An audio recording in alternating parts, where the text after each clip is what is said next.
जैसे जैसे रेलगाड़ी कानपट की सीमा में प्रवेश करती जा रही थी, मेरा मन डूबता जा रहा था। कैसा होगा बुआ के घर का माहौल छोटे भैया की बेटी पैदा होने के बाद। पिछली बार बड़े भैया का बेटा पैदा हुआ था तो बुआ एकदम बोराई घूम रही थी।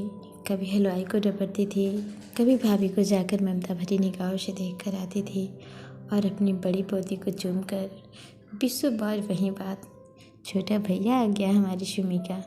हालांकि बुआ ने सुमी के जन्म पर भी इतनी ही खुशी दिखाई थी, लेकिन मेरे मन में तो वो उनकी मनौती वाली डायरी अटकी हुई थी जो मैंने देख ली थी उनके पोते के जन्म के कुछ दिनों पहले। चुपचाप अनगिनत मनौतियाँ और उनके आगे सही का निशान यानी पूरी हो गई। मैं मुस्कुराने लगी थी कि तभी अगले पन्ने पर लिखे शब्दों ने मुस्कुराहट रोक दी थी। राम जी, आपकी पोता हो जाए तो इस मंदिर में इतना प्रसाद, उस मंदिर की इतनी परिक्रमा, वहाँ पर इतने नारियल। मेरा मन खिन्न हो गया था। बुआ जी से मुझे ये उम्मीद नहीं थी। उनको मैंने हमेशा आज की नारी के रूप में देखते हुए अपना आदर्श ही माना था और उनकी इतनी छोटी सोच। उसके बाद छोटे भैया को जब बेटा हुआ तब भी मैं उसी बात को सोचकर परेशान रही। अंततः मैं गई ही नहीं। लेकिन इस बार छोटे भैया की बेटी का जन्म और बुआ जी के सड़क पर गिरने की खबर एक साथ आए तो कुछ भी हो, है तो बुआ ही। ये सब सुनकर मुझसे रुका नहीं गया। ड्राइवर को भेज देते भैया, आप क्यों आए? बधाई हो भैया, अब तो गुड़िया भी आ गई घर में। स्टेशन पर भैया को देखकर आंखें भर आई। बुआ जी को ज़्यादा चोट तो नहीं आई ना? मम्मी ठीक है मितू, थोड़ी सूजन है पैरों में, आराम करने को कहा है डॉक्टर ने। भैया ने मेरे हाथ से अटैची लेते हुए कहा। घर का माहौल उत्साह से भरा हुआ था, सजावट, हलवाई, सब कुछ बढ़िया, लेकिन मेरी कल्पना को निराश करता हुआ। ये सब तो भैया लोग करवा रहे होंगे, उदासी तो वहाँ पसरी होगी। बुआ तो बिटिया होने के बाद मुँह सुजाए बैठी होंगी, भाभी से भी और अपने राम जी से भी। भाभी और बच्ची से मिलकर मैं तनतनाती हुई सीढ़ियाँ चढ़कर सीधे बुआ जी के कमरे में पहुंची। सच में उदासी पसरी हुई थी। बुआ, सो रही हो क्या? बधाई हो, पोती हुई है। मैंने जानबूझकर पोती शब्द पर जोर डाला। बुआ ने अनमने भाव से दरवाजे की ओर देखा और मुझे देखते ही उनकी आंखें भर आई।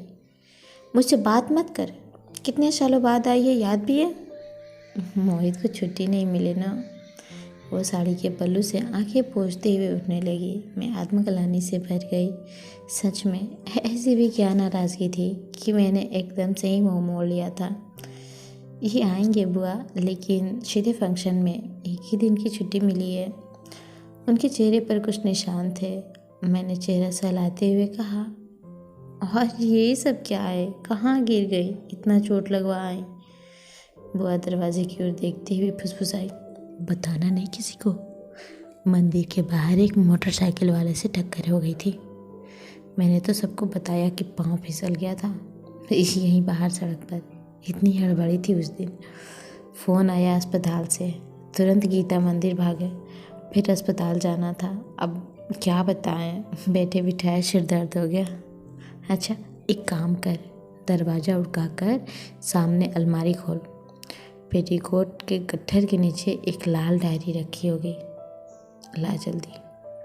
मैं आधी अधूरी बात समझते हुए उठी और यंत्रवत वही घातक डायरी लाकर मैंने उनके सामने रख दी। देख मीतू, मुझे तो कैद कर दिया है डॉक्टर ने, तू ये सब पूरी कर दे, बोलना मत किसी से, सब हंसते हैं।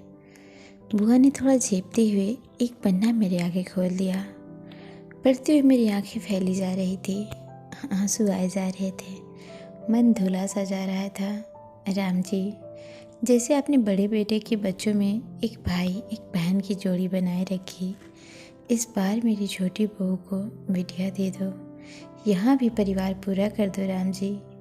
अगर इस बार पोती हो गई तो इस मंदिर में 2 किलो बूंदी, वहाँ पर 21 नारियल, 5 गरीबों को कंबल, और खबर आते ही सबसे पहले गीता मंदिर में 1.25 किलो के पेड़े। सो फ्रेंड्स, आपको ये कहानी कैसी लगी हमें कमेंट करके ज़रूर बताएं और हाँ, चैनल पे नए हैं तो प्लीज़ चैनल को सब्सक्राइब ज़रूर कर लें। मिलते हैं ऐसे ही किसी दूसरी कहानी में, तब तक के लिए नमस्कार, प्रणाम। अपना ख्याल रखें, अपनों का ख्याल रखें। Bye bye.